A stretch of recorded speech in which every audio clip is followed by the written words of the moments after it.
اعوذ باللہ من الشیطان الرجیم بسم اللہ الرحمن الرحیم السلام علیکم ورحمۃ اللہ وبرکاتہ۔ الذین اور وہ یؤمنون جو ایمان لائے بالغیب غیب پر، وہ جو ایمان لائے غیب پر۔ یہاں سے مفلحون تک ان متقین کی علامتیں بیان کی گئی ہیں جو قرآن کی ہدایت سے بہرہ ہوتی ہیں۔ ان کی پہلی علامت یہ ہے کہ وہ غیب پر ایمان لاتے ہیں۔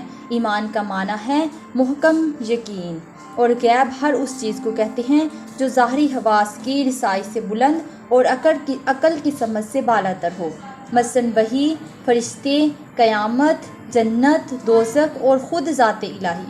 یہ سب ایسی چیزیں ہیں جو نہ آنکھوں سے دیکھی جا سکتی ہیں اور نہ عقل سے سمجھی جا سکتی ہیں۔ ان کے جاننے کا فقط ایک ذریعہ ہے اور وہ نبی کریم صلی اللہ علیہ وآلہ وسلم کی ذات گرامی ہے۔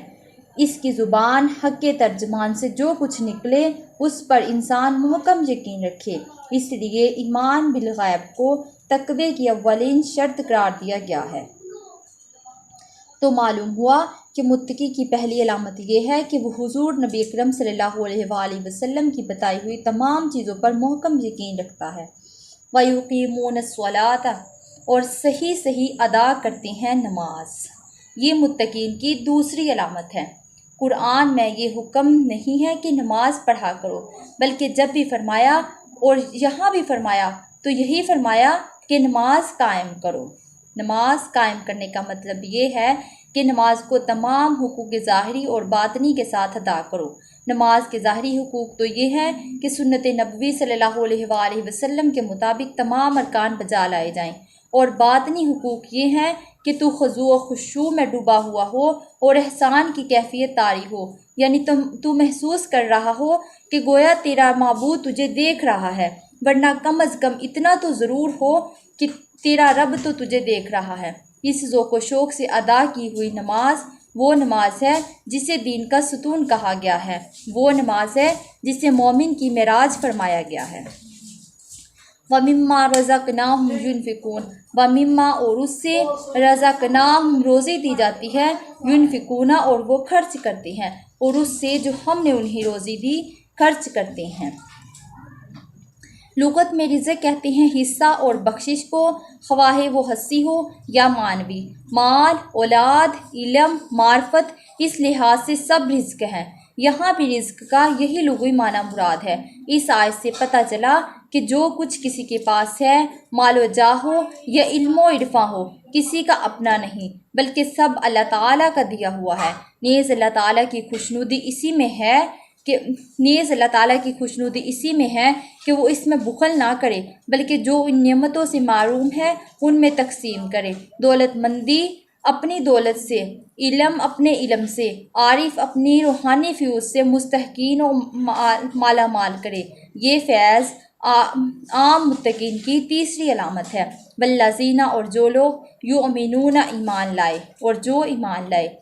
یہ اس سے بات واضح ہوئی کہ وہ لوگ جو انسانی رشد و ہدایت کے لیے آسمانی وحی کے قائل نہیں بلکہ اپنی عقل کو ہی اپنی رہنمائی کے لیے کافی سمجھتے ہیں، یا وحی کے قائل تو ہیں لیکن بعض کو مانتے ہیں اور بعض کا انکار کرتے ہیں، وہ قرآنی ہدایت سے فائدہ نہیں اٹھا سکتے۔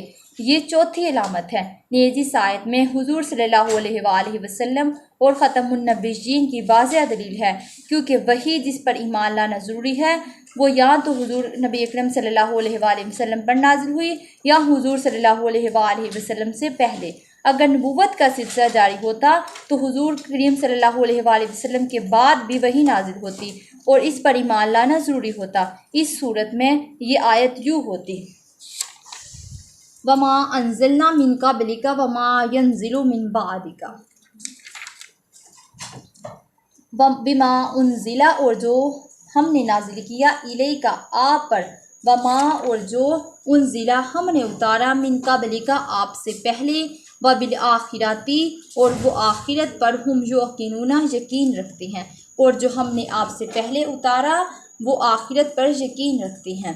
اس آخرت کی زندگی کو صرف تسلیم کر لینا ہی کافی نہیں بلکہ اس کے ساتھ یقین ضروری ہے۔ ایقان کہتے ہیں، یعنی علم کی وہ پختگی جس میں شک و شبہ کا گزر نہ ہو۔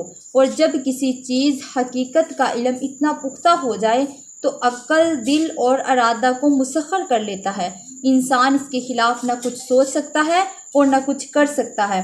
جب روز جزا کے ساتھ کسی کا علم و یقین اس مرتبے پر پہنچ جاتا ہے تو عمل کی شاہراہ پر قدم اٹھانے سے پہلے وہ ان نتائج کا اندازہ لگا لیا کرتا ہے جو اس پر مرتب ہونے والے ہیں۔ ہمیں اپنے قول و عمل میں جو افسوسناک تضاد دکھائی دے رہا ہے، اس کی وجہ یہ ہے کہ ہمیں قیامت کے دن پر وہ ایقان نہیں جو اپنی قوت سے ہمارے عمل کو ہمارے قول سے ہم آہنگ کر دے۔ اللہ تعالی ہمیں روز جزا پر یقین بخشے تاکہ قول و عمل کی یہ کشمکش ختم ہو جس نے ہمیں ذلت کی پستیوں میں دھکیل دیا ہے اور ہمارا تماشا دیکھنے والوں کو غرتۂ حیرت میں ڈال رکھا ہے۔ اب انشاءاللہ آگے جو تفسیر شروع ہو رہی ہے وہ پہلے یہ خوش نصیبوں کا ذکر فرمایا ہے، ایمان لانے والوں کی علامتوں کا ذکر ہے۔ اب بد نصیبوں کا حال ہم انشاءاللہ کل بیان کریں گے۔